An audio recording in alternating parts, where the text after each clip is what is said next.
A paz do Senhor a todos vocês que estão nos assistindo, estão me assistindo em casa.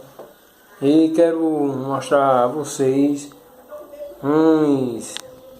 umas dicas para vocês estudarem o livro de Apocalipse. E tem algumas considerações. E essas considerações não só são minhas, mas também os dos que leem a Bíblia Sagrada. E alguns também que têm interesse em aprender o que está escrito. Como estudar o livro de Apocalipse? A primeira coisa que você deve fazer em estudar o livro de Apocalipse é saber o próprio nome do livro, o significado dele. Apocalipse, na sua aparência, parece que é um nome pictografado e um nome muito misterioso, muito aquelas coisas lá. E se você vê o significado, Apocalipse significa revelação, no grego. Significa revelação. Em algumas Bíblias, por exemplo, uma Bíblia em inglês, você pode ver que em inglês ela não aparece revelation, que é revelação de Deus. E o primeiro versículo que eu quero chamar a atenção é capítulo 1, versículo 1 de Apocalipse, que diz: a revelação de Jesus Cristo, a qual Deus deu para mostrar aos seus servos as coisas que brevemente devem acontecer, pelo que o anjo os enviou e as notificou ao seu servo João. Então, o livro de Apocalipse, muita gente pensa que o livro de Apocalipse é um livro misterioso, que se alguém ler vai ficar doido, alguns a quem diga, né? Mas é um livro que não é para esconder, é para ser revelado a todos os homens, principalmente aqueles que são cristãos, que são os destinatários do livro. Porque João, outra coisa que você deve saber, é os destinatários, a quem João ele está escrevendo, que é o autor do livro. E é para revelar aos cristãos do que irá acontecer no futuro. Outra coisa que vocês devem apelar também é o contexto histórico do Apocalipse. Lembra que eu falei sobre João, que ele viveu durante a igreja primitiva, do primeiro século, durante o reinado do Império Romano. Aí surgem duas correntes bastante utilizadas na Bíblia, nas correntes escatológicas, teológicas. Dizem que o Apocalipse fala do contexto histórico do começo da igreja até o tempo de Jesus voltar. Isso é que defende a maioria dos teólogos. A outra parte defende que o Apocalipse ele só fala do futuro, certo? Só fala do futuro, do que vai acontecer no futuro. Não fala sobre contexto histórico.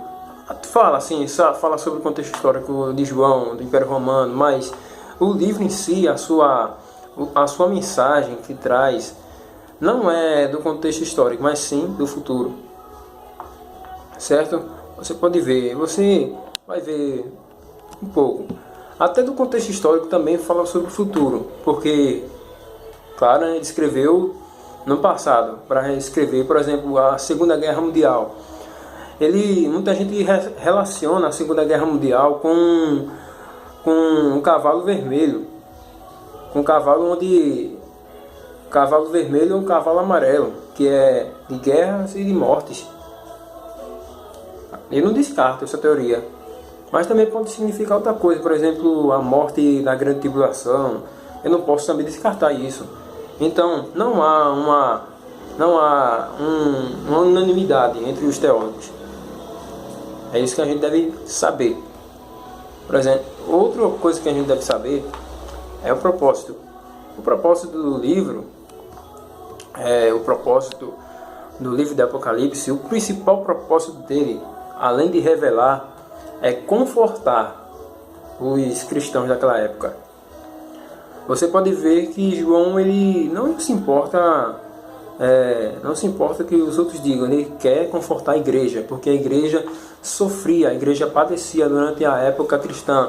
E muita gente pode até perder a esperança de por que ser cristão, por que adorar a Deus, por que servir a Jesus num tempo de perseguição, num tempo em que as coisas não são favoráveis.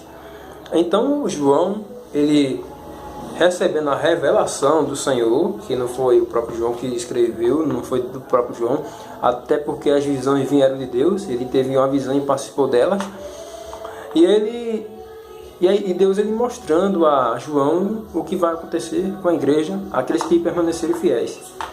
Tanto é que a primeira coisa que João escreve, depois do seu prefácio, depois da sua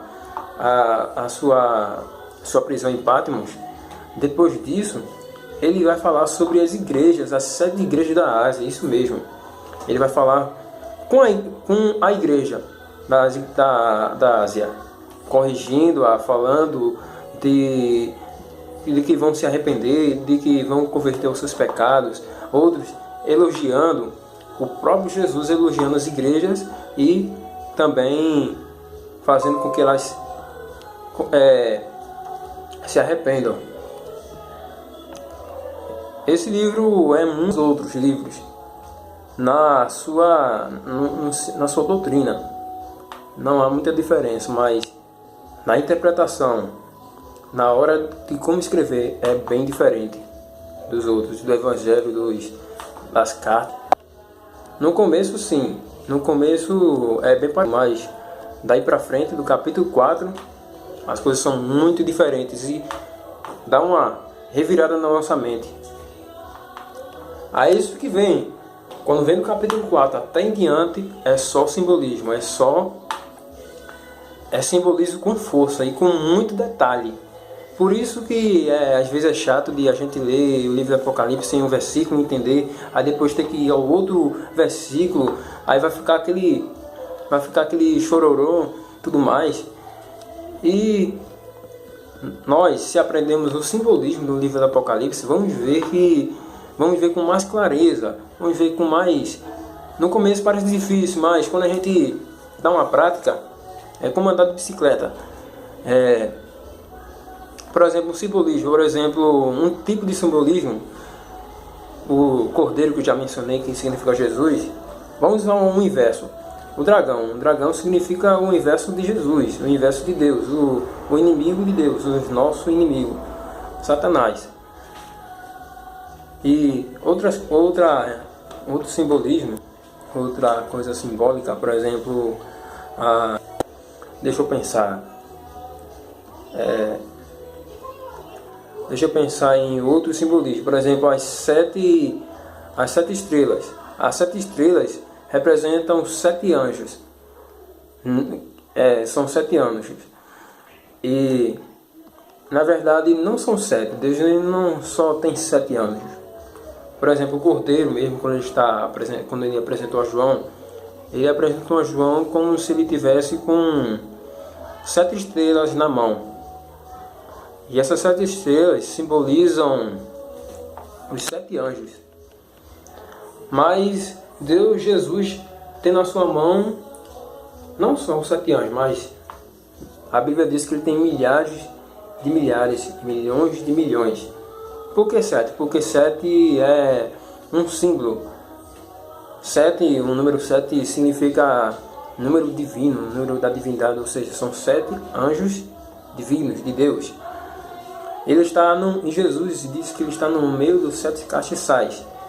Os 7 castiçais significam a igreja, ou seja, as 7 significa divino, o castiçal divino são a igreja do Senhor. Está no meio dos 7 castiçais, que esse castiçal é lâmpada, que é entre os judeus. Se você vê, é uma forma de 7 e tem várias lâmpadas, que significam 7 Espíritos de Deus, ou seja, a igreja, que é perfeita, e Jesus está no meio da igreja, e os 7 Espíritos, que são as 7 lâmpadas, são o Espírito de Deus. Deus ele não tem 7 Espíritos, literalmente, ele tem um Espírito só, mas o 7 significa a perfeição de Deus, a divindade de Jesus, a divindade do próprio Deus. Se você levar em consideração isso, você vai entender com um piscar de olhos. Por exemplo, outro exemplo mesmo a outra referência é o número 6, que é o inverso do número 7. Que é se o número 7 é o número da perfeição de Deus, o número 6 é o número da imperfeição. É por isso que tem o número 666, que é o número da besta. E esse número tem um simbolismo, um modo simbólico, ou seja, 6 é o número da imperfeição, é o número do homem, é o número do pecado, o número de Satanás. E outro exemplo, o número 12, que você deve saber também. 12 significa o povo de Deus. 24 dividido por 2 é 12, claro. Que representam as 12 tribos de Israel e os 12 apóstolos, significando a igreja e Israel. Ou seja, todo o povo de Deus. Aí você deve saber tudo isso. O número 4 mesmo, o número 4, representa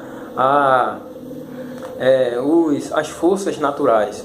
Por exemplo, os 4 animais que serviam a Deus, adoravam a Deus dia e noite sem cessar, dizendo: Santo, Santo, Santo é o Senhor dos Exércitos.